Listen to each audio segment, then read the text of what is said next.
आज Doubtnut app download करें। Doubtnut पर अपने सभी गणित, रसायन विज्ञान, भौतिक विज्ञान और जीव विज्ञान के डाउट्स का करो सफाया। बस प्रश्न की फोटो खींचो, एक ही प्रश्न को क्रॉप करो और तुरंत वीडियो सोल्यूशन पाओ।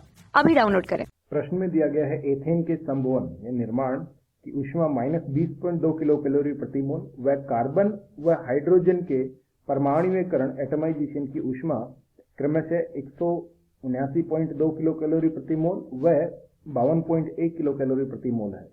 यदि CH की बंद ऊर्जा 73.3 किलो कैलोरी प्रति मोल हो तो कार्बन कार्बन की बंद ऊर्जा का मान ज्ञात कीजिए। इसके लिए हमें 4 विकल्प दिए गए हैं, विकल्प A, B, C तथा विकल्प D।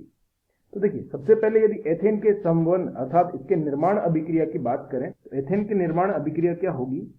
जब 1 मोल एथेन का निर्माण होता है, जब 1 मोल एथेन का निर्माण होता है, एथेन अणु क्या होता है? C2H6, ठीक है, C2H6 गैस। जब 1 मोल एथेन का निर्माण होता है किससे? इसमें उपस्थित तत्व अर्थात कार्बन और हाइड्रोजन की मानक अवस्थाओं से।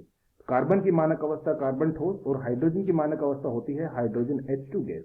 यदि अभिक्रिया को संतुलित किया जाए तो यहाँ पे 2 आएगा और हाइड्रोजन के आगे इसका गुणांक 3 आ जाएगा। इस अभिक्रिया की एंथैल्पी को हम क्या कह सकते हैं? इस अभिक्रिया की एंथैल्पी को हम एथेन C2H6 के निर्माण की एंथैल्पी कह सकते हैं, जिसका मान हमें 20.2 किलो कैलोरी प्रति मोल दिया गया है। ठीक है, अब और क्या क्या दिया गया है? कार्बन व हाइड्रोजन की परमाणुकरण ऊष्मा और कार्बन हाइड्रोजन की बंद ऊर्जा हमें दी गई है और कार्बन कार्बन की बंद ऊर्जा हमें ज्ञात करनी। तो कार्बन की परमाणुकरण ऊर्जा क्या होगी? जब कार्बन ठोस को कार्बन गैस ये परमाणु में परिवर्तित किया जाता है, इस अभिक्रिया की एंथैल्पी होती है डेल्टा H, परमाणुकरण किसका? कार्बन का, ठीक है ना। हाइड्रोजन का परमाणुकरण क्या होगा? जब 1 मोल हाइड्रोजन अणु को विलगित गैसीय परमाणु में परिवर्तित किया जाता है, अर्थात 1 मोल अणु से कितने परमाणु बनेंगे? 2 मोल बनेंगे। इसकी एंथैल्पी को हम हाइड्रोजन की परमाणुकरण एंथैल्पी कह सकते हैं, जिनका मान हमें क्रमशः कितना कितना दिया गया प्रश्न में? कार्बन के लिए 179.2 तथा हाइड्रोजन के लिए 52.1, ठीक है। कार्बन की परमाणुकरण ऊर्जा 179.2 किलो कैलोरी प्रति मोल और इसके लिए 52.1 किलो कैलोरी प्रति मोल दी गई है। और क्या दिया गया हमें?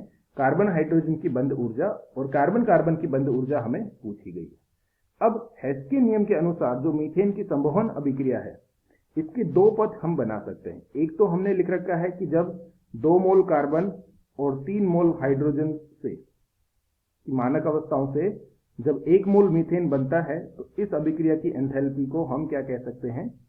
ईथेन के संवहन की एंथैल्पी कह सकते हैं, ठीक है।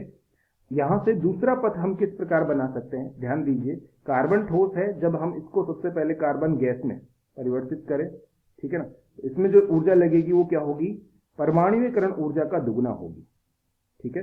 कार्बन की परमाणुकरण ऊर्जा जो होगी उसका 2 गुना होगी, क्योंकि यहाँ पे 2 मोल कार्बन को परिवर्तित किया जाता है। इसी प्रकार यदि इन हाइड्रोजन अणुओं को भी 3 मोल हाइड्रोजन अणुओं को भी हम विलगित गैसीय परमाणु में परिवर्तित कर दें तो यहाँ पे कुल 6 मोल विलगित हाइड्रोजन परमाणु बनेंगे और ऊर्जा जो लगेगी वो कितनी लगेगी?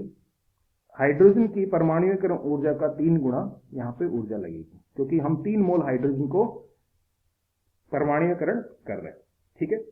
अब ध्यान देने वाली बात यहाँ पे ये है कि यदि 2 कार्बन जो कि गैसीय प्रावस्था में है और 6 हाइड्रोजन जो भी गैसीय प्रावस्था में है, इन परमाणुओं से मिलके यदि ईथेन का अणु बनाया जाए, ठीक है, तो देखिए ईथेन के अणु की संरचना किस प्रकार की होती है, पहले हम इसको देख लेते हैं। ईथेन अणु होता है कार्बन बॉन्ड, कार्बन कार्बन के बीच में एक बंध होता है और प्रत्येक कार्बन पर 3 हाइड्रोजन जुड़े रहते हैं। इस प्रकार का ईथेन अणु होता है।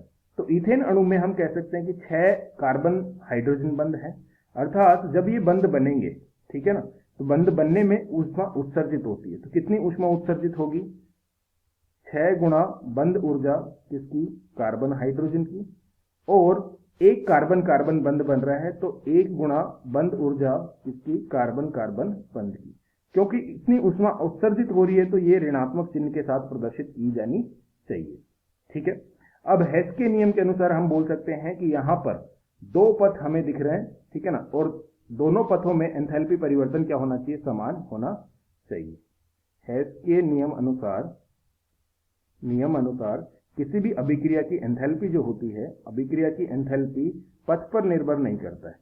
अभिक्रिया की एंथैल्पी पथ पर निर्भर नहीं करती है, पथ पर निर्भर नहीं करती है, ठीक है ना। यदि अभिक्रिया की एंथैल्पी पथ पर निर्भर नहीं करती है तो हम बोल सकते हैं कि इन दोनों पथों में, जहां पर दो पथ कौन कौन से हमें दिखाई दे रहे हैं, एक तो जिसमें हम डायरेक्टली इथेन का निर्माण कर रहे हैं, और दूसरा पथ जिसमें कार्बन से पहले इनको विलगित परमाणु में परिवर्तित किया गया, फिर बंध बना के इनको ईथेन के अणु में परिवर्तित किया गया। तो दूसरा पथ हमें इस प्रकार से दिख रहा है। इन दोनों पथों में कुल एंथैल्पी परिवर्तन क्या होना चाहिए? समान होना चाहिए। तो इस आधार पर हम बोल सकते हैं कि डेल्टा एच फॉर्मेशन ईथीन जो है वो किसके बराबर होना चाहिए? सबसे पहले 2 गुणा परमाणुकरण की ऊर्जा किसकी? कार्बन की। फिर प्लस 3 गुणा किसके परमाणुकरण की ऊर्जा? हाइड्रोजन के परमाणुकरण की ऊर्जा। फिर उसके बाद प्लस बंध ऊर्जाएं, ठीक है ना, जो ईथेन अणु में बंध बन रहे उनकी बंध ऊर्जाएं कितनी? -6 गुणा कार्बन हाइड्रोजन की बंध ऊर्जा और माइनस कार्बन कार्बन की बंध ऊर्जा, ठीक है। अब जो जो मान हमें दिए गए हैं वो सभी मान हमें इस समीकरण में रख देते हैं। ईथेन के निर्माण की एंथैल्पी हमें दी गई है 20.2 किलो कैलोरी। हाइड्रोजन के कार्बन के परमाणुकरण की एंथैल्पी हमें दी गई है 179.2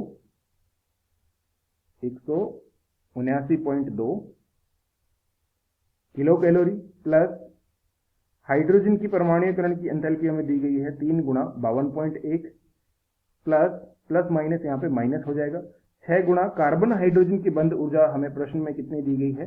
कार्बन हाइड्रोजन की बंध ऊर्जा हमें 73.3 दी गई है। तो 6 गुणा 73.3 और माइनस ये प्लस माइनस फिर से माइनस हो जाएगा, बंध ऊर्जा किसकी? कार्बन कार्बन की बंध ऊर्जा, ठीक है। इस समीकरण को आगे हल करने पर देखिए बंध ऊर्जा कार्बन कार्बन कितना होगा?